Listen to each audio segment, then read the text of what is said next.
Hai semuanya, kita berdua habis nonton film Aquaman and the Lost Kingdom. dan ini opini kami. Nah, jadi filmnya bercerita tentang si Arthur yang menjadi Aquaman. Itu kehidupan setelah film pertama. Kita diperlihatkan si Arthur atau si Aquaman ini jadi seorang ayah. Di situ diperlihatkan juga Aquaman akhirnya punya musuh baru yang akhirnya makin kuat. Musuh baru yang muncul lagi, si Manta. Dan karena si Manta udah punya kekuatan baru, akhirnya Aquaman butuh teman yang bisa ikut ngebantu gitu. Dan itu adalah adiknya si Orm. Jadi ceritanya. Dan film ini disutradarai oleh James Wan yang buat Conjuring, Insidious. Iya, itu filmnya durasinya 2 jam. Dan ternyata setelah ditonton rasanya biasa aja. Dan masih sama, yang meranin Arthur itu Jason Momoa dan Mera masih Amber Heard ya. Iya, aku kira Merah Udah ganti. di recast Iya, gara-gara di-recast. kasus kemarin. Ternyata masih ada di sini. Amber Heard masih memerankan Merah. 2 jam yang membosankan ya. Iya, sebenarnya agak membosankan sih. Aku emang nggak ekspektasi apa-apa sih soal Aquaman Iya. ini, karena template superhero ya pasti gitu. Iya, mungkin kita ketemu udah musuh karena kita kebanyakan nonton. kecapean Kecapean sama film sama filmnya. superhero, jadi Iya. udah lumayan membosankan sama formulanya. Iya, yang kayak ya ketemu musuh lama, terus nanti perjalanannya minta bantu siapa, terus ya bakal menang, udah itu aja gitu loh. Tapi nggak ada yang gimana sih soal Aquaman kalau Ya, dari filmnya ceritanya udah mulai bisa ketebak kan bisa dari ketebak, awal. sangat ketebak. Iya. Wow, udah. Bahkan kalau boleh jujur, aku sempat tidur 10 Tertidur. menit.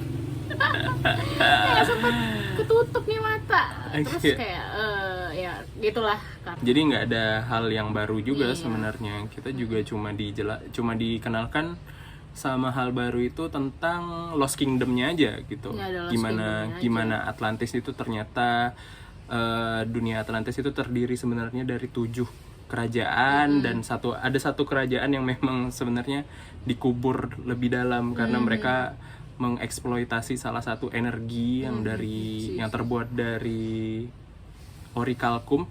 Nah, dari situ kita cuma itu aja yang Itu aja yang cuma baru yang ya. baru. Jadi nggak ada sesuatu yang benar-benar buat kita excited. Jokesnya juga biasa aja. Iya. Maksudnya nggak yang kita buat ngakak abis gitu. Ya, jokesnya nggak gimana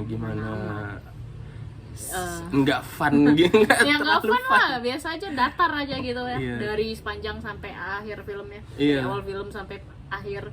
Terus kalau dari Wahyu mungkin poin plusnya ada nggak? Poin plusnya masih biasa sama. Kalau memang film superhero gini visualnya pasti cakep. Oke lah ya. Gitu, oke gitu.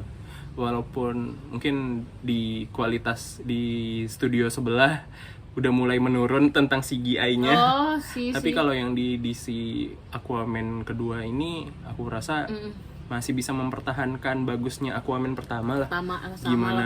Gimana visualnya ketika mereka di dalam air. Iya, ketika Terus mereka di dalam air itu kan mereka rambutnya berkibar-kibar karena air. gitu. Ya, itu masih bisa kita lihat juga di Aquaman 2.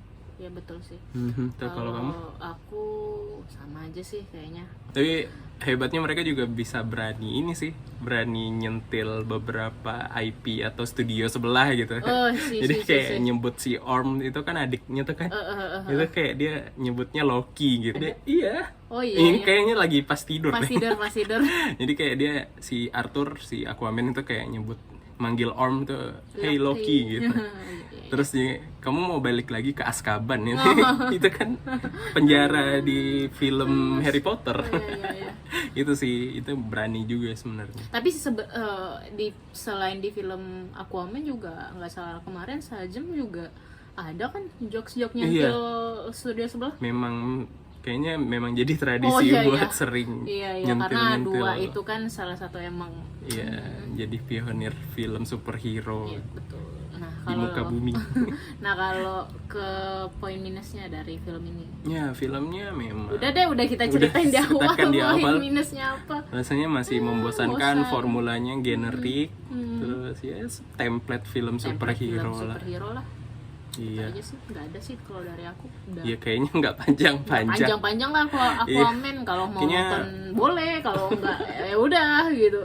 Tapi kalau fanboy DC kayaknya masih Wajib tetap lah. nonton lah. Mereka pasti mewajibkan ini untuk menonton Iya, ini. tapi kalau mau tahu gimana, mau ekspektasinya ada cerita baru yang bombastis gitu, itu rasanya kayaknya teman-teman siap-siap merasakan kekecewaan.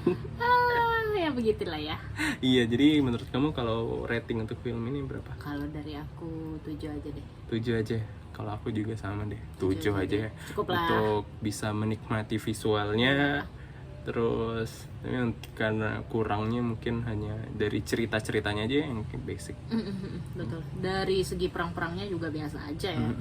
Template lah, sama lah. Iya, Kayak epic biasa-biasanya. battle-nya juga rasanya Ya, kurang udah kan. sama aja gitu. Epic battle-nya cuma terakhir doang. Dan di sepanjang film juga battle-nya juga sedikit. Betul. Ya jadi nggak terlalu action gimana gitu. Nggak panjang-panjang ya opini kita kali ini ya soal Aquaman ya. Iya, kalau gitu itu aja opini Dari kita berdua. untuk film Aquaman and the Lost Kingdom. So Dan- buat kalian yang pengen tonton silahkan tonton, kalau enggak nggak apa-apa. Mungkin segini aja opini dari kita berdua. See Iya. you the next video. Iya.